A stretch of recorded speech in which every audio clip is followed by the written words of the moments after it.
Feel the real fear with us.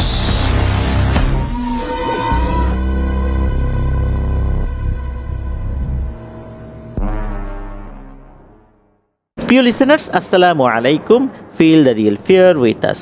সত্যিকার ভয়ের অনুভূতি পেতে আফনান দহর ওয়ার্ল্ডের সাথেই থাকুন, দেশ ও দেশের বাইরে যে যেখান থেকে। আফনান দহর ওয়ার্ল্ডের আজকের শনি রাতের 61তম এপিসোডের সাথে যুক্ত হচ্ছেন বা পরবর্তীতে হবেন, সকলকে জানাচ্ছি শুভেচ্ছা ও ভালোবাসা। আশা করি সবাই ভালো আছেন, সুস্থ আছেন। প্রিয় লিসেনার্স, আজকের এই এপিসোডে আমরা আপনাদের পাঠানো দুটি ঘটনা নিয়ে হাজির হয়েছি। এই দুটি ঘটনা নিয়ে কিন্তু শুরুতেই কয়েকটি কথা বলতে চাই। আমাদেরকে যে দুজন ব্যক্তি এই ঘটনা দুটি পাঠিয়েছেন, মজার বিষয় হচ্ছে এই দুইজন ব্যক্তির বাড়ি কিন্তু একই এলাকায়। আরও একটা মজার বিষয়, ওনারা যে দুটি ঘটনা পাঠিয়েছেন, ঘটনা দুটি কিন্তু আলাদা আলাদা হলেও ঘটনা দুটি কিন্তু আবার একই এলাকার, নওগাঁ জেলার নিয়ামতপুর উপজেলার। এই দুটি ঘটনার মধ্যে একটা কমন জিনিস রয়েছে, সেটা হচ্ছে মাটির বাড়ি। ওই এলাকায় কিন্তু অনেক মাটির বাড়ি রয়েছে। কিভাবে যেন কাকতালীয়ভাবেই এগুলো মিলে গেছে।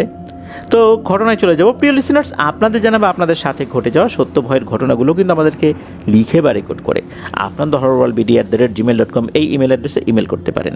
ইমেল অ্যাড্রেসের স্পেলিংটা বলে দিচ্ছি, AFNANTHEHORRORLDBD Afnan the horror world BD @gmail.com। স্পেলিংটাও আমরা আমাদের ভিডিও ডিসক্রিপশনে দিয়ে রেখেছি, সেখানে গিয়ে স্পেলিংটা চেক করতে পারবেন। প্রিয় লিসেনার্স, আগামীকাল কিন্তু আফনান্স ইউটিউব চ্যানেলে অমীমাংসিত রহস্যের নতুন আরও একটি এপিসোড আসতে যাচ্ছে। অনেকেই কিন্তু অমীমাংসিত রহস্য পছন্দ করেন, কিন্তু ভয়ের ঘটনা খুব একটা পছন্দ করেন না। আবার ভয়ের ঘটনা পছন্দ করেন, রহস্যমূলক ঘটনাগুলো খুব একটা পছন্দ করেন না। আবার অনেকে আছেন এ দুটোই পছন্দ করেন। এই কারণেই আমরা কিন্তু আফনান্স ইউটিউব চ্যানেলে প্রতি রবিবার রহস্য নিয়ে এপিসোড করছি, আর প্রতি মঙ্গলবার ফিয়ার উইথ টুয়েসডে শিরোনামে ভয়ের ঘটনা নিয়ে এপিসোড করছি। আমাদের ওই চ্যানেলে এখনও যারা সাবস্ক্রাইব করেননি তাদেরকে অনুরোধ করবো দ্রুত সাবস্ক্রাইব করে ফেলুন প্লিজ। প্রিয় লিসেনার্স, ওই চ্যানেল লিঙ্কটাও কিন্তু এই ভিডিওর ডিসক্রিপশনের একদম উপরের দিকে দেওয়া রয়েছে। চলুন আজকের এপিসোডের প্রথম ঘটনায় চলে যাই।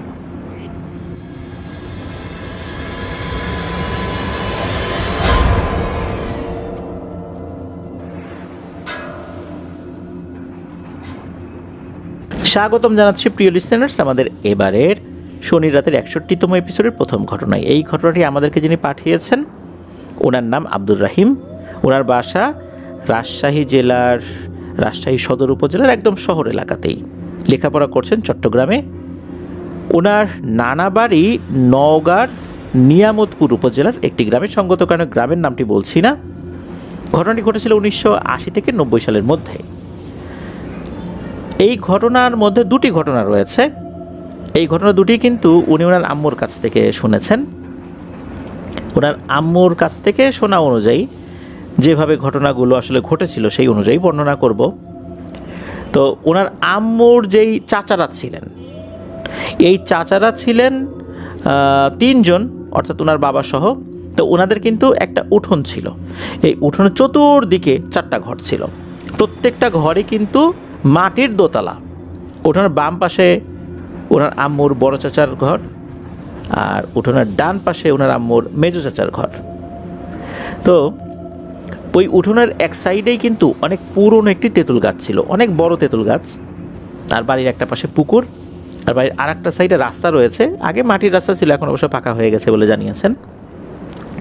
তো বড় চাচা মূলত উনি যখন বিয়ে করেছেন, এরপর মূলত একটা সমস্যা দেখা দিল। সেটা হচ্ছে ওনার স্ত্রী যখন সন্তান সম্ভবা হলেন, তো স্বাভাবিকভাবে সব কিছু চলছিল, একদম সব কিছু ঠিকঠাক। যখন ডেলিভারির সময় আসলো, ডেলিভারি হলো, তখন সবাই বেশ অবাক হয়ে গেলেন। কেননা স্বাভাবিকভাবে ভূমিষ্ঠ একটা সন্তান, তার কিন্তু একটা নির্দিষ্ট ওজন থাকে। যেহেতু স্বাভাবিকভাবেই ভূমিষ্ঠ হয়েছে, আগে ভূমিষ্ঠ হয়নি, দেখা গেল বাচ্চাটি এত ছোট, হয়তো বা লম্বায় 5 ইঞ্চি বা সর্বোচ্চ 6 ইঞ্চি, ছোট্ট একটা পুতুলের মতো। সে কান্না করলেও এত আস্তে শোনা যেত যে বোঝাই মুশকিল হয়ে যেত। সে কিছুই খেতে চাইতো না, এমন একটা অবস্থা। সবাই অবাক হয়ে গেলেন এই কারণ হচ্ছে একদম স্বাভাবিকভাবে ভূমিষ্ঠ হলো। গর্ভাবস্থায় পেটের যে অবস্থাটা ছিল সেটাও কিন্তু দেখে মনে হয়নি কখনোই যে বাচ্চাটা এত ছোট হবে। তবে এখানে একটা ব্যাপার ওখানকার লোকজন চিন্তা করেছিলেন, তা হচ্ছে ওই সময় তো অনেক আর্লি বিয়ে হয়ে যেত সবারই, মেয়েদের অনেক আর্লি বিয়ে হয়ে যেত, প্রথম সন্তান, আর চাচির বয়সও ছিল কম, হতে পারে যে এই কারণে এরকম সমস্যাটা হয়েছে। এটা ওনারা স্বাভাবিকভাবেই নিয়েছেন। এই বাচ্চাটা আসলে ওভাবে তো কিছু খেতে পারতো না, একদম ছোট্ট একটা পুতুলের মতো দেখা যায়। বাচ্চাটা ভূমিষ্ঠ হওয়ার 14-15 দিনের মাথায় মারা যায়। সবাই ধারণাই করেছিল বাচ্চাটা আসলে টিকবে না, কেননা এতটুকু বাচ্চা খাওয়া দাওয়া করতে পারছে না, তার মুখটা এত ছোট যে মুখের মধ্যে খাবার দেয়াটাই একটা কঠিন ব্যাপার, মায়ের বুকের দুধও খেতে পারে না, খুব কঠিন একটা অবস্থা। তো বাচ্চাটা মারা যায়। বাচ্চাটা মারা যাওয়ার পর ওনারা চিন্তা করলেন যে এটা স্বাভাবিক বিষয়, এরকম হয়। এরও বেশ কিছুদিন পর চাচি যখন আবার গর্ভবতী হলেন, স্বাভাবিকভাবেই ওনার আবার সন্তান ভূমিষ্ঠ হলো। এবারও কিন্তু সেম ঘটনা, একদম ছোট্ট একটা বাচ্চা। তবে আগের বাচ্চা থেকে এই বাচ্চার মধ্যে একটা পার্থক্য ছিল। আগের বাচ্চাটা দেখতে একটা ছোট্ট পুতুলের মতো ছিল, এও পুতুলের মতো, তবে একে দেখলে অনেকটা ভয় ভয় নাকি লাগতো। তারপরও এই বাচ্চাটা যেন বেঁচে থাকে এর জন্য ওনাদের চেষ্টার কমতি ছিল না। একদিন ঘটে একটা ঘটনা, সেটা হচ্ছে বাচ্চা মানুষ তো ওয়াশরুম করে দেবে, এটাই স্বাভাবিক বিষয়। তো ওনারা বাচ্চাটাকে কোলে নিয়ে একটা সাইডে গিয়েছিলেন, হঠাৎ করে ওয়াশরুম করে দেয় আর কি। এখন কি করবেন তখন একটা চিন্তা আসলো, ঠিক আছে শরীরে তো করে দিয়েছে, একটু ধুয়ে ফেলা দরকার। বাচ্চাটাকে কোলে নিয়েই ওনারা ওয়াশরুমে ঢুকেছেন, একজন আর কি ঢুকেছেন, তো এটা পরিষ্কার করছেন। তো গ্রামে ওই সময় যে ওয়াশরুমগুলো ছিল দেখা যাচ্ছে যে গোল গোল যে বৃত্তাকার স্ল্যাবগুলো, এই স্ল্যাবগুলো বসানো হতো, এরপরে আবার একটা চাকতির মতো উপরে বসিয়ে দেওয়া হতো। সেখানে এরকম তো আমাদের যে কমোড সিস্টেম আমরা দেখি তখন তো এরকম ছিল না, লো কমোড যেগুলো ওই শেপে কিন্তু একটা চাকতির মতো তৈরি করা হতো। তো ওই ওয়াশরুমটা ছিল ওই রকম। হয়েছে কি, ওয়াশরুমের মধ্যে যখন ওই বাচ্চাটাকে নিয়ে ঢুকেছে তখন ঘটে এক অদ্ভুত ঘটনা। ওই যে ওয়াশরুমের যে ছিদ্রটা, ওই চাকতির যে ছিদ্রটা, মনে হচ্ছে ওখান থেকে এমন একটা চুম্বকের আকর্ষণ কাজ করছে। আমাদের হাতে যদি কোনো চুম্বক পদার্থ থাকে এবং আর একটা পাশে শক্তিশালী যদি চুম্বক থাকে, তাহলে ও পাশ থেকে যদি টান দেয়া হয়, অর্থাৎ চুম্বক যদি আকর্ষণ করে হাতে থাকা ওই জিনিসটাকে, তাহলে কিন্তু আমাদের হাতে থাকা ওই জিনিসটা ওই চুম্বকের কাছে চলে যাওয়ার চেষ্টা করবে, আমরা চাইলেও আটকিয়ে রাখতে পারবো না, ছুটে চলে যাবে। তখন ওনার কাছে মনে হলো যে এই নিচ থেকে মনে হচ্ছে চুম্বক জাতীয় কিছু আকর্ষণ করছে। উনি শক্ত করে ধরবেন ভাব, এর মধ্যেই হয় কি, শাঁ করে ওই বাচ্চাটা একদম ওই ছিদ্র দিয়ে ভেতরে চলে যায়। তখন উনি তো চিৎকার চেঁচামেচি শুরু করেছেন, লোকজন চলে আসে, তখন উপরের ওই অংশটা খুলে ফেলা হয়। ওখানে যারা শ্রমিক ছিলেন তাদেরকে দিয়ে অনেক খোঁজাখুঁজি করা হয়েছিল, ওই বাচ্চার ডেড বডিও আর পাওয়া যায়নি, একদম ভ্যানিশ হয়ে গিয়েছিল। এই ঘটনার পর মূলত পরিবারের সদস্যদের মাথার টনক নড়ে যে আরে এইটা কি হইল, এইটা তো স্বাভাবিক বিষয় না। হ্যাঁ ঠিক আছে, দুইটা বাচ্চা কোনো কারণে ছোট হতে পারে, কিন্তু এখন যেটা হলো এটা তো স্বাভাবিক কিছু না, নিশ্চয়ই এখানে অন্য কোনো ব্যাপার রয়েছে। ওখানে ওনাদের খুব পরিচিত একজন ইমাম ছিলেন যার বাড়ি নোয়াখালী। তো উনি অনেক আগে এই এলাকায় এসেছিলেন, ওনার বয়স তো অনেক হয়ে গিয়েছে, ওই সময় কম ছিল। তো উনি কিন্তু একটা কাচারি ঘরের মধ্যে থাকতেন, মসজিদের ইমামতি করতেন, অত্যন্ত পরহেজগার, নম্রভাষী, ভদ্র একজন মানুষ। ওনার কাছে যখন এই বিষয়টা বলা হয় তখন উনি বললেন যে ঠিক আছে, আমি আমার মুখবির জিনদের কাছ থেকে তথ্য নিতে পারি কিনা দেখি, ওরা কি বলে, কেন এমনটা হলো। উনি 2 দিন সময় নিলেন। উনি আশা করেছিলেন হয়তো বা একদিনের মধ্যেই কোনো কিছু জানাতে পারবেন বা এক বেলার মধ্যেও কিছু জানাতে পারবেন। তারপর 2 দিন সময় নিয়েছিলেন। 2 দিন পর উনি কিন্তু বড় চাচাকে ডেকেছেন। ডাকার পর বেশ কিছু অদ্ভুত রকমের তথ্য দেন। উনি জানান যে ওনার জিনেরা কখনোই এত সময় নেয় না তথ্য নেওয়ার জন্য, খুব অল্প সময়ের মধ্যে তথ্য নিয়ে আসে। তবে এইটা বেশ জটিল একটা বিষয়। এই কারণে জটিল বিষয় যে এনারা বলেছে আপনাকে যতটুকু তথ্য দিব আপনি ততটুকুই শুনবেন, এর বাইরে আমাদেরকে নতুন করে কোনো প্রশ্ন করবেন না। আর যতটুকু তথ্য দিব আপনাকে পুরো তথ্যটাই আপনি ওই পরিবারকে বলতে পারবেন, কিন্তু এর বাইরে আর কোনো কথা বলা যাবে না। আর এই বিষয় নিয়ে খুব বেশি আগানোও যাবে না। সমাধানও বলে দিব, এটাই সমাধান। এরপর তো হুজুর বলছেন যে ঠিক আছে বলো। তখন ওরা বলেন যে এই যে তেঁতুল গাছটা রয়েছে, এই তেঁতুল গাছে অনেক আগে থেকেই জিনেদের আনাগোনা রয়েছে, এটা ওই পরিবারের লোকজনও জানে। যখন বড় চাচা শুনলেন ইমাম সাহেবের কাছ থেকে, তখন বললেন হ্যাঁ আমরা তো জানি, তবে আমাদের ওরকম তো কোনো ক্ষতি করেনি। তখন ওই হুজুর বললেন যে তার জিনেরা জানিয়েছে মূলত ওই তেঁতুল গাছে থাকা জিনেদের প্রভাবেই এই সমস্যাটা তৈরি হয়েছে। এখন সমাধান একটাই, সমাধান হচ্ছে ওই জিনেরা বলেছে এই তেঁতুল গাছটা কেটে ফেলতে হবে, কেটে ফেলার পর গ্রামের গরিব দুঃখীদেরকে একবেলা খাইয়ে দিতে হবে। সেটা ওর একটা গরু জবাই করে হোক বা এরকম কোনো কিছু দিয়ে হোক, খাবার খাইয়ে দিতে হবে, এটাই সমাধান। তখন বড় চাচা বললেন যে যেহেতু অনেক পুরনো তেঁতুল গাছ, এখানে তো এই যে জিনেদের বসবাস রয়েছে, কাটলে কোনো সমস্যা হবে না তো? তখন ওই হুজুর জানান যে এই একই প্রশ্ন জিনেদেরকে করলেও জিনেরা কোনো উত্তর দেয়নি, বলেছে যে তারা তাদের মতো করে আলোচনা করেই এই বিষয়টা জানিয়েছে, সুতরাং এটা নিয়ে আর কোনো কথা বলা যাবে না। তো এটা শোনার পর বড় চাচা তার কোনো কথা বললেন না, উনি বাসায় এসে সবাইকে এই বিষয়টা বললেন। সবাই তো অবাক হয়ে গেছে, হায় হায় সর্বনাশ, এই ঘটনা। এরপর ওই গাছটা ঠিকঠাক মতোই কেটে ফেলা হয়। কেটে ফেলার সময় যে কোনো সমস্যা হবে বিষয়টা এরকম না, কেটে ফেলার পর গ্রামের গরিব দুঃখীদেরকে খাইয়ে দেওয়া হয়। তো এরপরে কিন্তু বড় চাচার দুটো সন্তান হয়েছে, তারা স্বাভাবিকভাবেই ভূমিষ্ঠ হয়েছে, তারা এখনও আল্লাহর রহমতে সুস্থ স্বাভাবিকভাবেই আছে। তো এটা ছিল একটা ঘটনা। পরের অংশে কিন্তু আমরা ওই হুজুরের প্রসঙ্গটাতে আবারও আসবো ইনশাল্লাহ। তো এর পরের যে ঘটনাটা, এটা কিন্তু মেজো চাচার সাথে ঘটেছিল, অর্থাৎ মেজো চাচার পরিবারের সাথে ঘটেছিল। মেজো চাচার এক ছেলে এক মেয়ে। তো ওনার যে মেয়ে, তার সাথে ঘটা আর কি ঘটনা। তো ওনার মেয়ে ছোটোবেলা থেকেই আল্লাহর রহমতে যথেষ্ট সুন্দরী ছিলেন। ওনার বয়স যখন 15-16 বছর, এই সময়টা বলছি যে ঘটনার সময়টা 1980 দশকের শেষ দিকে, এক্স্যাক্ট সাল বলা মুশকিল, 1980 দশকের একদম শেষ দিকের ঘটনা আর কি।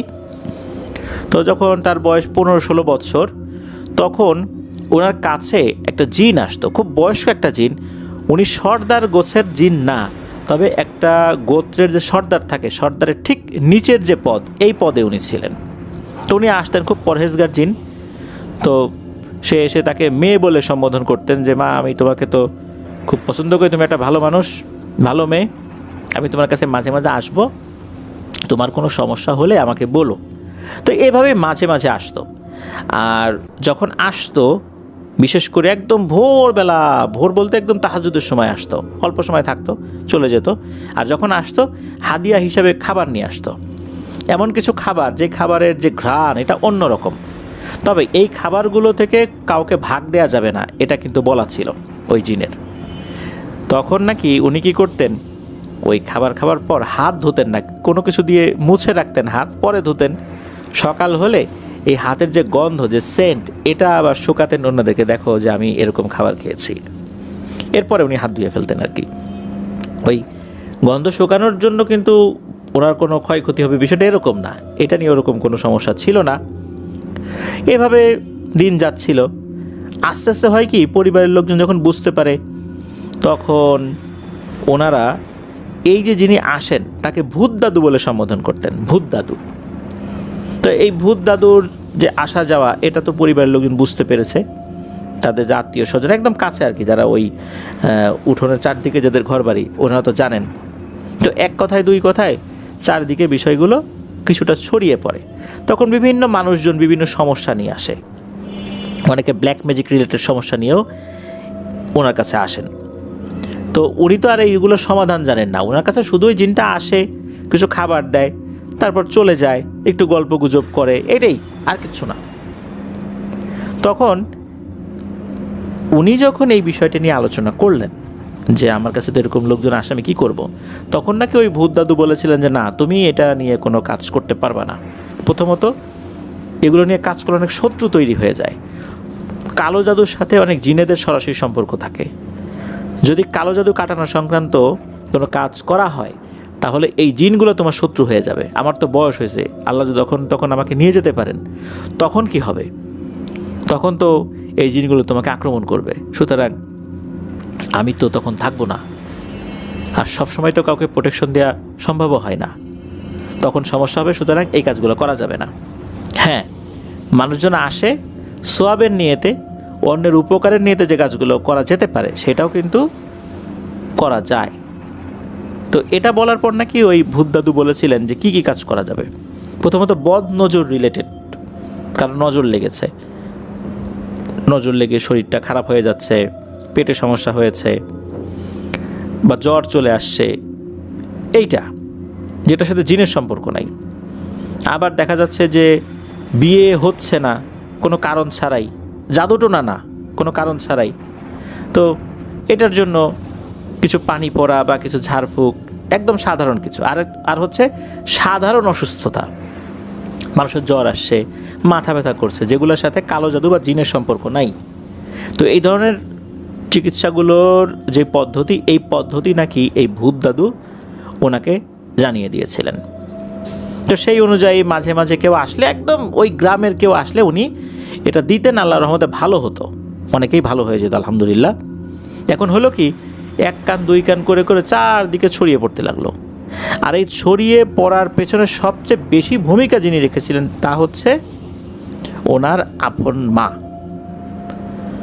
উনি কথা পেটে রাখতে পারতেন না, উনি বিভিন্ন জায়গায় যেতেন, বলতেন যে আমার মেয়ের কাছে তো একটা জিন আসে, সে কিন্তু এরকম তদবির দেয়, তোমরা এসো। তো এই যে এইভাবেই আরও ছড়িয়ে যায়। একটা সময় ওই ভূত দাদু এসে ওনাকে বলেছিলেন যে তোমার মা তো কাজটা ভালো করতেছে না, তোমার মা কিন্তু আমারও ক্ষতি করতেছে, তোমারও ক্ষতি করতেছে। আমার ক্ষতি আমি পুষিয়ে নেবার চেষ্টা করব, কিন্তু তোমার যে ক্ষতিটা হবে এটা তো আসলে অপূরণীয় ক্ষতি হবে। তোমার মাকে বলো যে এই সমস্ত কথাবার্তা বলা বন্ধ করতে। শুরুতে অল্প কিছু লোকজন উপকার পায় এরকম চিন্তা করে কিন্তু অনুমতি দিয়েছিলাম, এবং আমি সেটা তোমাকে শিখিয়ে দিয়েছি। এখন কিন্তু বিষয়টার ওই দিকে নাই, বিষয়টা এখন অন্য পর্যায়ে চলে যাচ্ছে। এর মধ্যে নাকি বেশ কিছু তান্ত্রিক কবিরাজও আসছে, যে এই যে ওনার কাছে যে জিন আসে ওনাকে দেখতে। এটা কি আসলে পসিবল? এটা তো পসিবল না। জিনকে উনি কিভাবে দেখাবেন? আবার অনেকে আসছে কোন উদ্দেশ্য নিয়ে, এই উদ্দেশ্যটাও আসলে ধরতে পারতেন না। তো যদি বোঝা যেত যে এই লোকগুলো আসলে তান্ত্রিক কবিরাজ, তাদের সাথে আর উনি কথা বলতেন না, ওনাদেরকে বলতেন যে আপনারা চলে যান, ভদ্রভাবেই বলতেন যে চলে যান। এদিকে হয় কি, একবার ভোরবেলা ওই ভূত দাদু আসছেন, এসে ওনাকে বলতেছেন যে দেখো মা, আমি আর মনে হয় আসতে পারতেছি না, খুব সমস্যা হয়ে যাচ্ছে, এ কথা বলেই চলে যান।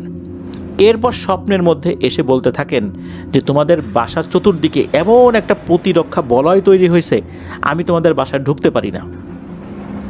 আর এই কাজটা করছে কোনো অমুসলিম জিন না, কোনো ইফরিত শ্রেণীর জিন না, মুসলিম জিনেরাই করেছে। তারা আমাদের গোত্রের শত্রু, অন্য গোত্রের জিন আর কি, যার কারণে আমি কিন্তু আসতে পারতেছি না, তোমার সাথে আর হয়তো বা দেখা হবে কিনা জানি না। এটা বলে ওই স্বপ্নের মধ্যেই ওই ভূত দাদু চলে যান। এরপর থেকেই এই আপুর কিন্তু শরীর মারাত্মকভাবে খারাপ হতে থাকে।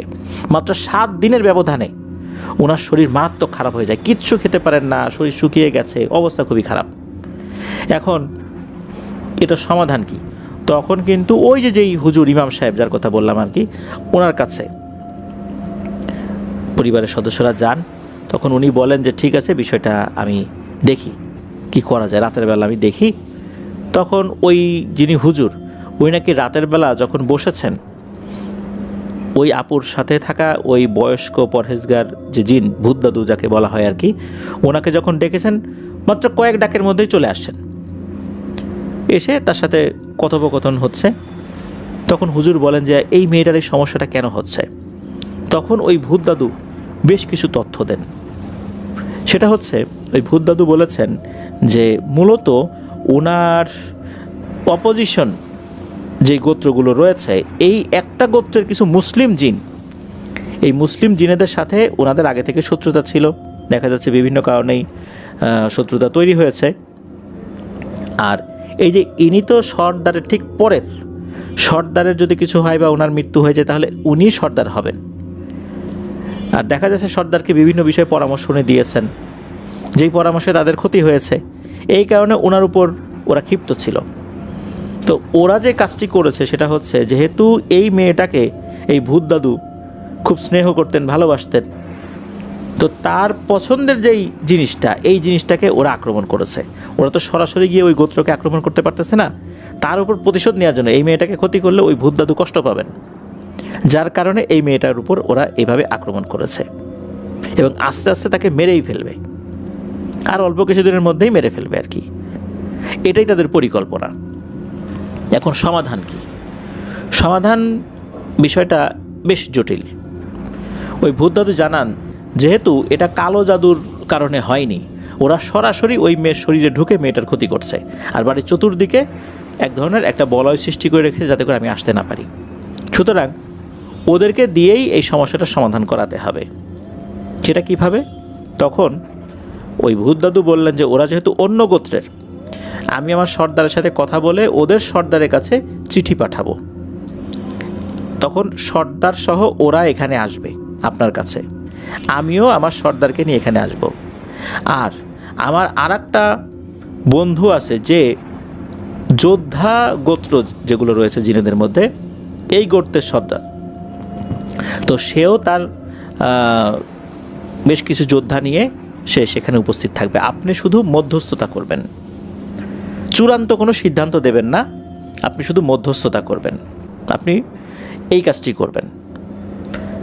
আমরা এখানে উপস্থিত হলে যাতে করে ওই ভিন্ন গোত্রের যে জিনেরা যারা ক্ষতি করেছে, ওরা যাতে এখানে কোনো হাঙ্গামা বাঁধাতে না পারে, তার জন্যই মূলত এই দুর্ধর্ষ যোদ্ধা জিন গোত্রের উপস্থিতি জরুরি। এই জন্য তারা এখানে থাকবে। আপনাকে কিছুই করতে হবে না, আপনি 5-6 কেজি মিষ্টি রাখলেই হবে। এই বিষয়টা নিয়ে ফয়সালা হয়ে গেলে সবাই মিষ্টি মুখ করবে, যদি ফয়সালা না হয় তাহলে কেউ কিন্তু মিষ্টি খাবে না, কিন্তু মিষ্টিটা রাখতে হবে। কখন কিভাবে হবে এটাও কথা বলা হয় আর কি, 1 দিন বা 2 দিন পর একটা সময় আর কি দিয়ে যান আর কি। এরপরে নাকি ওই ভূত দাদু চলে যান। তারপর এই যে ইমাম সাহেব, ওই ইমাম সাহেব এই পরিবারের সাথে যোগাযোগ করেন। এখানে এই উঠোনের চারদিকে যে 4টা পরিবার ছিল, প্রত্যেককেই ওই রাতে বাড়ির প্রত্যেক সদস্যকেই সারা রাত জেগে থেকে নফল ইবাদত, কোরআন তেলাওয়াত এগুলো করতে বলেন। আর বলেন যে ফজরের নামাজের পর উনি ইনশাল্লাহ কথা বলবেন। তো ফজরের নামাজের পর এই যে মেজো চাচা, উনি মসজিদে গিয়ে দেখেন যে ইমাম সাহেব আসেন নাই। মুয়াজ্জিন সাহেব ফজরের নামাজটা পড়ালেন আর কি। তখন তো উনি চিন্তায় পড়ে গেলেন যে ইমাম সাহেবের কোনো ক্ষয়ক্ষতি হলো না তো। পরে জানতে পারলেন যে না, ইমাম সাহেব আগে থেকেই মুয়াজ্জিন সাহেবকে বলে রেখেছিলেন যে উনি ফজরের নামাজটা পড়াতে আসবেন না, উনি বাসায় থাকবেন। বাসা বলতে যে কাছারি ঘরে উনি থাকতেন আর কি, ওই বাসাতেই থাকবেন। আর ফজরের নামাজ এই যে মেজো সাহেব পড়তে আসলে তাকে যেন বলা হয় যে উনি যেন যাই দেখা করেন আর কি ওই ইমাম সাহেবের সাথে। তো এই মুয়াজ্জিন সাহেব বলে দেন আর কি। তো মেজো চাচা গিয়েছেন। যাবার পর দেখা গেল যে ইমাম সাহেব মুচকি মুচকি হাসছেন, বলছেন যে আলহামদুলিল্লাহ, কাজ হয়ে গেছে, আর কোনো সমস্যা নেই, আপনার মেয়ে আজকের থেকে আস্তে আস্তে সুস্থ হয়ে যাবে ইনশাল্লাহ। ঘটনাটা কি হলো? ঘটনাটা হচ্ছে যে এই 3টা গোত্রের জিন এখানে উপস্থিত হয়েছিল। তখন ওই জিনদেরকে বলা হয়েছে যে তোমাদের সাথে আমার শত্রুতা থাকতে পারে, এই মেয়েটার সাথে তো কোনো শত্রুতা নাই, মেয়েটা তো অপরাধ করে নাই, ভুলও করে নাই কিছু, কেন এই মেয়েটাকে কষ্ট দিচ্ছ? তোমরা তো মুসলিম, কোনো সমস্যা থাকলে আমাদের সাথে বসো, আমরা ফয়সালা করি, মেয়েটাকে কষ্ট দিও না। তখন ইমাম সাহেবও বলেন যে হ্যাঁ ঠিক, এটাই তো আসলে হওয়া উচিত, একজন মুসলিম হিসাবে তো অকারণে আর একজনকে কষ্ট দেওয়াটা উচিত না। এরপর যারা যোদ্ধা শ্রেণীর জিনেরা আছে তারাও বলে যে হ্যাঁ এটা তো করা উচিত হচ্ছে না, জিনিসটা তো ভালো হচ্ছে না, এটা তো আল্লাহ তাআলার কাছে অনেক গর্হিত অপরাধ হচ্ছে। গোত্রে গোত্রে দ্বন্দ্ব থাকবে, মতের মিল হবে না, এটা স্বাভাবিক, তাই বলে একটা নিরীহ নিরপরাধ মেয়ের উপর তোমরা আক্রমণ করবা, এটা তো উচিত না। তখন ওই যেই জিনেরা আসলে এই কাজটা করেছিল তার সর্দাররাও তো আসছিল আর কি। তখন সর্দাররা বলে হ্যাঁ ঠিক আছে, কাজটা আসলে ভালো হয় নাই। তখন ওই সর্দার আবার ওই জিনদেরকে বলে যে তোমাদের মন্তব্য কি, তোমরা কি আরও ওই মেয়েটার ক্ষতি করতে চাও? তখন বলে না, আমরা আর এই বিষয়ে আগাতে চাই না। তখন বলা হয় যে যা ক্ষতি করেছো এটাও পুষিয়ে দেবার চেষ্টা করো, আর মেয়েটার কোনো ক্ষতি করা যাবে না। তিনটা পক্ষ যখন সম্মতি জ্ঞাপন করলো, ফয়সালা হয়ে গেল, এরপর গিয়ে তারা মিষ্টি মুখ করে ওখান থেকে চলে গেছেন। এরপর থেকে কিন্তু ওই আপু আস্তে আস্তে সুস্থ হয়ে গিয়েছেন। এই আব্দুর রহিম ভাই বলেছেন যে উনি এখন আর জীবিত নাই, অনেক বয়স হয়ে গিয়েছিল। আসলে ঘটনাটা যখন বয়স আসলে ওরকম হয়নি, তারপর উনি মারা গেছেন, স্বাভাবিকভাবে মারা গেছেন আর কি। উনি এখন আর জীবিত নাই ওই আপু আর কি। তো ওই ভূত দাদুর তো আর আসা হয়নি, উনি আর আসতে পারেন নাই, কারণ আসলে আরও বড় ধরনের কোনো ক্ষয়ক্ষতি অন্য গোত্র থেকে হতে পারে। দেখা যাচ্ছে মেয়েটার আসলে কোনো দোষ নাই, কিছু নাই, তারপর এরকম সমস্যায় উনি কেন পড়বেন? ওনার জীবনটা তো নষ্ট হয়ে যাবে। অনেকে চিন্তা করেছিল যে ভূত দাদু আসছেন না, এর একটা প্রভাব তার উপর পড়েছে। আসলে কিন্তু বিষয়টা এরকম ছিল না, বিষয়টা ছিল অন্যরকম। ক্ষতি করেছে মুসলিম জিনেই, তারাও পরবর্তীতে ক্ষমা চেয়ে চলে যায়। এরপর কিন্তু ওই আপু আর কোনো চিকিৎসা করেন নাই, স্ট্রিক্টলি নিষেধ ছিল যে না, উনি আর কিছু করতে পারবেন না। কারণ হচ্ছে অনেক মানে শত্রু তৈরি হয়ে যাচ্ছিল তার। এর মধ্যে ব্ল্যাক ম্যাজিক রিলেটেড কিছু সমস্যাও আসছিল, উনি বুঝতে পারেন না, কারণ উনি তো ওরকম রাখি নন। তো এইগুলো সম্পর্কিত বেশ কিছু শত্রু তৈরি হয়ে যায়, তবে তারা কোনো ক্ষয়ক্ষতি করার সুযোগ পায়নি বা করেনি। তবে আরও কিছুদিন যদি এই চিকিৎসাটা চলতো তাহলে কিন্তু এরাই ক্ষয়ক্ষতি করত, এমনটাই জানিয়েছেন। তো এটাই ছিল ঘটনা। ধন্যবাদ জানাচ্ছি আব্দুর রহিম ভাইকে। উনি জানিয়েছেন যে ওনার কাছে আরও অনেক ঘটনা আছে যেটা উনি ওনার মায়ের কাছ থেকে শুনেছেন, সেগুলো পরবর্তীতে আমাদেরকে ইনশাল্লাহ পর্যায়ক্রমে পাঠাবেন। আমরা অপেক্ষায় থাকবো আপনার ঘটনার জন্য। প্রিয় লিসেনার্স, এখন চলে যাব আমাদের আজকে শনি রাতের 61তম এপিসোডের দ্বিতীয় এবং শেষ ঘটনায়। এটিও কিন্তু এই রাজশাহী বিভাগের নওগাঁ জেলার নিয়ামতপুর এলাকারই ঘটনা। তো চলুন শুনে আসি সেই ঘটনাটি।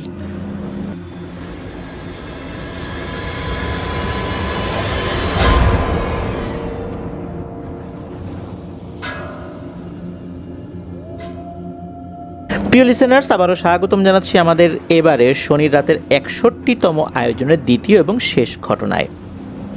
এখন যে ঘটনাটি আপনাদের সাথে শেয়ার করব, এই ঘটনাটি আমাদেরকে যিনি পাঠিয়েছেন ওনার নাম শাফকাত আলম অর্ণব। ওনার বাসা রাজশাহী জেলার রাজশাহী সদরেই। উনি এই অল্প কিছুদিন আগেই একটি ঘটনা সংগ্রহ করেছেন। এই ঘটনাটি সংগ্রহ করার জন্য উনি গিয়েছিলেন রাজশাহীর নিয়ামতপুরে। ওনার দুই চাচাতো ভাই, ওনার মেজো চাচার ছেলের নাম হচ্ছে রাহিম আর ছোট চাচার ছেলের নাম হচ্ছে সৌহার্দ্য। এই যে রাহিম, তার নানির বাসা হচ্ছে এই নিয়ামতপুরে। ওখানে কিন্তু অনেক মাটির বাসা রয়েছে। তো তার নানির বাসাটা হচ্ছে মাটির 3 তলা, একদম উপরের তলা। এটাতে আসলে ওরকম জানালা নাই, বেশ একটা ভিন্ন রকমের পরিবেশ। তো ওখানে যখন গিয়েছেন, যাওয়ার পর এই অর্ণব ভাই জানতে পারলেন ওই বাড়িতে নাকি একটা জিন রয়েছে। এই জিনটা সম্পূর্ণ ভিন্ন ধর্মী একটা কাজ করে থাকেন। এটা জানার পর ওনার তো আগ্রহ জন্মালো যে এই ঘটনাটা সংগ্রহ করি। এরপর এই রাহিমের নানার সাথে উনি কথা বলার চেষ্টা করেন, কিন্তু ওনার নানা বিভিন্নভাবে বিষয়টা এড়িয়ে যান। মানে উনি এই বিষয়টা নিয়ে আসলে খুব একটা কথা বলতে আগ্রহী হচ্ছিলেন না। তখন ওই বাড়িরই আরেকজন সদস্য, যার নাম হচ্ছে নিয়াজ, তার সাথে কথা বলেন। ওই নিয়াজ এমন কিছু তথ্য দেয় যা শোনার পর অর্ণব ভাইয়ের কাছে খুবই অন্যরকম লাগে। তো চলুন শুনে আসি সেই তথ্যগুলো। এই যে বাড়িটা, এই বাড়িতে যে ফ্যামিলিটা রয়েছে, বহু আগে থেকেই বংশ পরম্পরায় একটা জিন তাদের বংশকে পাহারা দিয়ে আসছে। অনেকেই যদি ক্ষতি করার চেষ্টা করবে বা ক্ষতি করছে, এরকম তো লোক তো আছেই, তাই না? যদি ক্ষতি করার চেষ্টা করে তাহলে কি হবে? যদি ক্ষতি করার চেষ্টা করে তাহলে এই যে বংশরক্ষীয় জিন, এই জিনটা সে তার জায়গা থেকে সর্বোচ্চ চেষ্টা করে আল্লাহর রহমত নিয়ে এই পরিবারের সদস্যদেরকে হেফাজত করার জন্য। আল্লাহ হেফাজতের মালিক। তো এখন এই হেফাজত করতে গিয়ে বেশ কিছু ভয়ঙ্কর ঘটনা ঘটে যায়। তো সেটাই এখন আলোচনা করব। আমরা চলে যাব 1998 সালের 3রা অক্টোবর, একদম এক্স্যাক্ট তারিখ সহ বলছি। তো এই যে নিয়ামতপুরের যেই বাড়িটার কথা বলছি আর কি, এই যে রাহিমের নানা বাড়ি, তো ওখানে কিন্তু একটা পুকুর রয়েছে, পুকুর সংলগ্ন বাঁশঝাড়ও রয়েছে। একদিন সকালবেলা দেখা যায় একজন লোক, তার নাম হচ্ছে ইকরাম মিয়া। আমরা একটা ছদ্মনাম ব্যবহার করছি যেহেতু এটা একটা অন্যরকমের একটা ইনফরমেশন, তার আসল নামটা ব্যবহার করলে তার অসম্মান করা হবে, এই জন্য। তো এই ইকরাম মিয়াকে পাওয়া যায় সকালবেলা একদম ক্ষতবিক্ষত অবস্থায়, শরীরের একদম বলা চলে মাথা থেকে পা পর্যন্ত সব জায়গায় মনে হচ্ছে যে ভয়ঙ্কর কোনো হিংস্র প্রাণী তাকে আক্রমণ করেছিল। খুব বাজে অবস্থা, রক্তাক্ত অবস্থায় পাওয়া যায় ওই পুকুরের একটা সাইডে। লোকজন তাকে উদ্ধার করে। যখন তার সাথে পরে কথা বলা হয়, উনি জানান একটা ভয়ঙ্কর কথা। রাতের বেলা নাকি উনি ওই দিকটা দিয়ে যাচ্ছিলেন, হঠাৎ করেই ওই যে বাঁশঝাড় রয়েছে, এই বাঁশঝাড়ের ওখানে খচমচ খচমচ আওয়াজ উনি শুনতে পান। উনি চিন্তা করেন কী ব্যাপার, এখানে আওয়াজ হয় কিসের? শেয়াল হতে পারে, বা কুকুর হতে পারে, বিড়াল হতে পারে, অনেক কিছুই হতে পারে, নিশাচর প্রাণী তো থাকতেই পারে বাঁশঝাড়ের মধ্যে। হঠাৎ করে উনি দেখতে পেলেন যে একটা ভাল্লুকরূপী অবয়ব বের হয়ে এসেছে। ওই সময় চাঁদের আলো এখানে যতটুকু পড়ছিল ততটুকুতেই উনি দেখতে পেরেছেন। ওনার হাতে কিন্তু টর্চ লাইট ছিল। উনি এটা ভালো করে দেখার জন্য টর্চ লাইটটা সামনের দিকে ধরেছেন। যখনই এটা ধরেছেন তখন ওনার কাছে মনে হয় পৃথিবীর সবচেয়ে ভয়ঙ্কর কোনো জিনিস উনি দেখতে পাচ্ছেন। আসলেই তার শরীরটা একদম লোমশ ছিল, তবে ভাল্লুকের মতো এতটা উচ্চতা ছিল না। অনেক বড় সাইজের একটা কুকুর যদি হয়, এই কুকুরটা যদি 2 পায়ে দাঁড়িয়ে যায় কতটুকু উচ্চতা হয়, অনেকটা সেই রকম। তার চেহারাটা ছিল অত্যন্ত ভয়ঙ্কর। এই জিনিসটা কোনো কথা ছাড়াই তার উপর এসে আক্রমণ করে বসে, মারাত্মকভাবে ক্ষতবিক্ষত করে ফেলে। একটা পর্যায়ে তাকে আহত অবস্থায় ফেলে দিয়ে চলে যায়। ওনারও আর সেন্স কাজ করে নাই, একটা সময় এসে উনি অজ্ঞান হয়ে যান। সকালবেলা তো ওনাকে উদ্ধার করা হয়, লোকজন উদ্ধার করে। তো এই কথাটা যখন চারদিকে ছড়িয়ে পড়ে, এই ইকরাম মিয়া উনি কোনো একটা ভয়ঙ্কর জিনের আক্রমণের শিকার হয়েছিলেন, তখন কিন্তু এই যে নিয়াজের যিনি নানা, আমরা তার নামটা বলছি না সঙ্গত কারণে, ওনার সাথে কিন্তু এই বংশরক্ষীয় জিনের সবসময় যোগাযোগ হয়। বিশেষ করে তাহাজ্জুদের নামাজের পরপর এই জিনটা যোগাযোগ করে। উনি চিন্তা করলেন যে আমার বাড়ির কাছে এরকম একটা ভয়ঙ্কর পিশাচ শ্রেণীর জিন এসে একটা মানুষকে আক্রমণ করে গেল, ক্ষতবিক্ষত করে ফেলল। তুমি কি করতেছিলা? তোমার কাজ কি ছিল?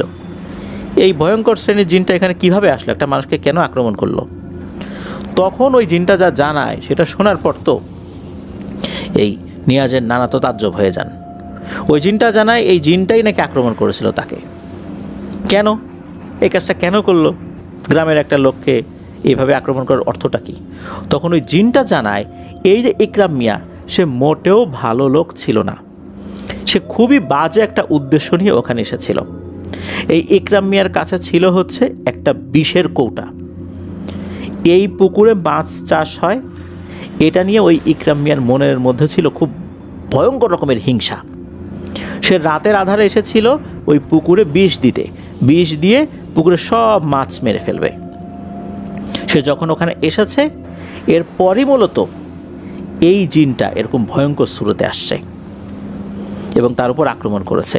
শুধু ভয় দেখানোটা এই ইকরাম মিয়ার জন্য যথেষ্ট ছিল না, এবং সে যেটা শিকার হয়েছে, যেটা আর কি, এটা তার প্রাপ্য ছিল, এমনটাই জিন বলেছিল আর কি। তো এই কথা শোনার পর এই নিয়াজের নানা আর কোনো কথা বলেন নাই, কারণ এটা তো খুবই একটা গর্হিত অপরাধ। একটা মানুষের রিজিকের একটা ব্যবস্থা নষ্ট করে ফেলা, যে তারা পুকুরে মাছ চাষ করছে, এই মাছগুলো মেরে ফেলবে, এটা তো একটা বড় অপরাধ। আর ওনারা তো বুঝতেই পারতেন না যে সে এই কাজ করার জন্য এসেছে, ধরতেই পারতেন না যে কে করেছে, কারণ ওখানে তো সিসিটিভি নাই যে ওনারা ধরবেন। সেই 1998 সালের কথা আমরা বলছি। তো পরবর্তীতে দেখা গেল অল্প কিছুদিন জ্বরে ভুগে এই ইকরাম মিয়া মারা গিয়েছিলেন। ডাক্তার জানায় যে মূলত সে এমনভাবে ভয় পেয়েছিল, ভয়ের কারণেই তার এই জ্বরটা আর ভালো হচ্ছিল না। তার শরীরে যে ক্ষত হয়েছিল, এই ক্ষত ট্রিটমেন্ট দেওয়া হলেও উনি যে ভয় পেয়েছিলেন, এই ভয়ের কোনো ট্রিটমেন্ট ছিল না। আর উনি তো আসলে অসৎ উদ্দেশ্যে আসছিলেন, উনিও কাউকে বলতেও পারতেছিলেন না যে আমি বিষ দেওয়ার জন্য গেছিলাম। তো এই কারণেই মূলত ইকরাম মিয়ার আসল নামটা আমরা প্রকাশ করলাম না। মানুষজন জানে যে উনি ভয় পেয়ে মারা গেছেন, কিন্তু উনি কী উদ্দেশ্য নিয়ে আসছিলেন এটা আবার অনেকেই জানে না। এই কারণে ওনার আসল নামটা আমরা বললাম না। তো প্রতি রমজান মাসের 15 তারিখ, অর্থাৎ 15ই রমজান, ওই বাড়ির সদস্যদেরকে একটা কাজ করতে হয়। তা হচ্ছে এই যে জিনটা ওই পুকুরে 5-6 কেজি ওজনের কাতল মাছ এটা ছেড়ে দিতে হয়, আর সাথে 2 কেজি মিষ্টি রেখে আসতে হয়। তো এই জিনিসটা বহুদিন আগে থেকে চলে আসছে। রমজান মাসের 15 তারিখ অর্থাৎ 15ই রমজান এই কাজটি করতে হয়। তো শর্ত থাকে যে কেউ ওখানে রেখে আসতে পারবে ওই পুকুরের ওখানে, কিন্তু কেউ যেন পরবর্তীতে পেছন দিকে না তাকায়। নিয়াজ নিজেও বেশ কয়েকবার রেখে এসেছে, রেখে চলে আসছে, কোনো সমস্যা হয়নি। তার পরিবারের অন্য সদস্যরাও রেখে আসে, সমস্যা হয়নি। একবার হয় কি, এই যে নিয়াজের জন্য ছোট মামা সে একটা কাজ করে, উনি যখন রাখতে গেছেন 15ই রমজানে, রাখার পর পেছনে মনে হলো কিছু একটা শব্দ। উনি কি মনে করে পেছন দিকে যখন ঘুরে তাকিয়েছেন, তখন ওনার কাছে মনে হলো কিছু একটা বড় সাইজের কিছু একটা আর কি লাফ দিয়ে পুকুরের পানিতে পড়ে গেল, ঝপাস করে শব্দ হলো। এরপর তো উনি বুঝতে পারছেন যে আসলে পিছন দিকে তাকানোটা উচিত হয়নি। তবে এই তাকানোর কারণে ওনার যে বড় ধরনের কোনো ক্ষয়ক্ষতি হয়েছে বিষয়টা এরকম না, এটা এই পর্যন্তই ছিল আর কি। চাইলে এরা ক্ষতি করতে পারতো, কিন্তু করেনি, হয়তো বা ভুল করে তাকিয়েই ফেলেছে, তাদের খাবারের অসুবিধা হয়েছে, এই আর কি। এদিকে অর্ণব ভাই আরও একটি তথ্য জানান, তা হচ্ছে এই যে মাটির বাড়ির যে 3য় তলা, এই 3য় তলায় নাকি একটা বিশেষ জিনিস রয়েছে। এই জিনিসটা শুনতে বা দেখতে খুবই সাধারণ, কিন্তু কাছে গেলে বোঝা যায় এটা অসাধারণ। সেটা হচ্ছে ওই মাটির যেই ঘর, এটার 3য় তলায় উঠলে হঠাৎ করে শরীরটা ভারী হয়ে আসে, কেমন যেন একটা গুমোট ভাব। ওখানে আলো খুব কম পৌঁছায়। তো ওইখানে একটা কাচের বোতল ঝুলানো আছে। ওই বোতলের কাছাকাছি যদি হাত নেওয়া যায়, কোনো ধরনের কোনো বাতাস ছাড়াই নাকি ওই বোতলটা দুলতে থাকে, অথচ ওখানে কোনো বাতাস নাই, যে বাতাসে এই বোতল দুলতে পারে। একটা খড়কুটো সেখানে দোলে না, কিন্তু ওই বোতলটা দুলতে থাকে। এই জিনিসটা কিন্তু অর্ণব ভাই নিজেও দেখে এসেছেন। তো আর একটা বিষয়, এটা হচ্ছে অনেক কাল আগে, এটা দেখা যাচ্ছে কয়েকটা জেনারেশন আগে, শুধু শীতকালে যখন তীব্র শীত পড়তো, এমনিতেই তো রাজশাহী অঞ্চল বা ওই সাইডে গরমের সময় তীব্র গরম, আবার শীতের সময় তীব্র শীত। তো যখন শীতের মাত্রাটা অনেক বেড়ে যেত, তখন নাকি এই বাড়ি যেটা, এই বাড়ির পাশ দিয়ে একটা ঘোড়া ছুটে যাওয়ার শব্দ শোনা যেত। গভীর রাত্রে যখন এই শব্দটা ওনারা শুনতেন, তখন জানালা খুলে দেখার চেষ্টা করতেন যে আসলে জিনিসটা কি। তখন দেখতেন যে একটা ঘোড়া ছুটে যাচ্ছে, কুয়াশার মধ্যেও ওই ঘোড়াটাকে দেখা যেত, আর ঘোড়াটার মাথা নেই। অদ্ভুত ব্যাপার হচ্ছে, এই যে বংশরক্ষীয় জিন, এই জিনটা যখন ওই পরিবারের দায়িত্বভার কাঁধে তুলে নেয়, এরপর থেকেই নাকি এই গলা কাটা ঘোড়াটাকে কখনোই শীতকালে আর এদিক দিয়ে কেউ যেতে দেখেনি, ওই শব্দও শোনেনি। হতে পারে যে এই জিনটার কারণেই এই গলা কাটা ঘোড়াটা এদিকে আসতে সাহস করেনি বা আসেনি, বা তাদের সাথে একটা মিউচুয়াল হয়ে গেছে, অনেক কিছুই হতে পারে। আর এই পরিবারের কোনো ক্ষয়ক্ষতি করেনি। আর একটা বিষয়, সেটা হচ্ছে প্রতি বছর নির্দিষ্ট সময়ে যখন ওই পুকুর থেকে মাছ জাল দিয়ে তুলে ফেলা হয় বিক্রির উদ্দেশ্যে, তখন বেশ কিছু মাছ ওই পুকুরে আবার পুনরায় ছেড়ে দিতে হয়। কিছু মাছ ওনারা ছেড়ে দেন, এটা ওনারা একটা রীতি করে ফেলেছেন, হয়তোবা ওই জিনেদের খাবার জন্যই ওনারা এই কাজটি করে থাকেন আর কি। আর ওই বাড়িতে বেশ কিছু কিছু জায়গায় দেখা যাচ্ছে যে বেশ কিছু জিনিস ওনারা ঝুলিয়ে রেখেছেন, এমনটা জানিয়েছেন। এটা জিনের পরামর্শে, বিশেষ করে দেখা যাচ্ছে যে বেশ কিছু কাগজে লেখা আয়াত বা দোয়া, এই জিনিসগুলো দরজা জানালার বিভিন্ন জায়গায় কিন্তু টানিয়ে রাখা, এটাও জানিয়েছেন আমাদেরকে অর্ণব ভাই। তো আসলে বংশরক্ষীয় জিন বংশ পরম্পরায় এই পরিবারকে সুরক্ষা দিয়ে আসছে। অর্ণব ভাই এটাও জানিয়েছেন, এই পরিবারের কোনো সদস্য এমন জায়গায় গিয়েছে, পরিবারকে বলে যায় নাই, বা এমন জায়গায় গিয়েছে যেই জায়গাটা আসলে এমন যে ওই জায়গায় যাওয়াটা ওই পরিবারের যারা কর্তা তারা পছন্দ করেন না। দেখা গিয়েছে এই যে যিনি নানা নিয়াজ ভাইকে ফোন দিয়ে বলছেন, এই তুমি কোথায় গেছো? নিয়াজ ভাই তো অবাক, আরে আমি এখানে আসি, নানা জানলো কীভাবে? ওই জিনেটা জানিয়ে দেয় যে ও কিন্তু এমন জায়গায় গেছে, আপনি কিন্তু সেটা পছন্দ করেন না। তো এই কারণে ওই পরিবারের সদস্যরা যে ইচ্ছা মতো এমন কোনো জায়গায় যাবে যেই জায়গাগুলো আসলে যাওয়া ওইভাবে উচিত নয়, ওনারা আসলে ওইভাবে যেতে পারেন না, তথ্য চলে যায় পরিবারের কর্তার কাছে, যার কারণে ওনারাও এই সমস্ত জিনিসগুলো অ্যাভয়েড করে চলেন। আর এই যে পরিবারের উপর একটা জিনের অস্তিত্ব আছে, আসা যাওয়া করে, ওনারা কিন্তু এটাতে অভ্যস্ত হয়ে গেছেন। ওনারা এটাতে বিরক্তও হন না, ভয়ও পান না, ওনারা বংশ পরম্পরায় এটাতে একদম অভ্যস্ত। তেমনটাই জানিয়েছেন অর্ণব ভাই। ধন্যবাদ জানাচ্ছি অর্ণব ভাইয়ের কাছ থেকে পাওয়া এই ঘটনার জন্য, যে বংশ পরম্পরায় একটা জিন বংশ রক্ষার দায়িত্ব নিয়ে কাজ করে যাচ্ছে। তো এটা ওনারা করছেন, তারা তাদের মতো করে খেদমতের উদ্দেশ্যে হয়তো বা করছেন, আমরা এটাই ধরে নিব। প্রিয় লিসেনার্স, আজকের এপিসোড কিন্তু এই পর্যন্তই। ঘটনা দুটো কেমন লাগলো তা জানিয়ে ভিডিওর কমেন্ট সেকশনে কমেন্ট করতে ভুলবেন না। এছাড়া আমাদের ফেসবুক পেজের গ্রুপ তো রয়েছেই, আপনাদের হরর ওয়ার্ল্ড নামে, সেখানে গিয়েও আপনারা আপনাদের মতামত জানাতে পারেন। আপনাদের জানাবে আপনাদের সাথে ঘটে যাওয়া সত্য ভয়ের ঘটনাগুলো আপনারা লিখে বা রেকর্ড করে আপনাদের horoworldmedia@gmail.com এই ইমেল অ্যাড্রেসে ইমেল করতে পারেন। প্রিয় লিসেনার্স, আগামীকাল আফনান্সবি ইউটিউব চ্যানেলে অমীমাংসিত রহস্যের সিজন 2 এর নতুন আরও একটি এপিসোড আসতে যাচ্ছে। আর আমাদের ওই চ্যানেলে সাবস্ক্রাইব করতে ভুলবেন না। ওই চ্যানেল লিঙ্কটা এই ভিডিও ডিসক্রিপশনে একদম উপরের দিকে দেওয়া রয়েছে।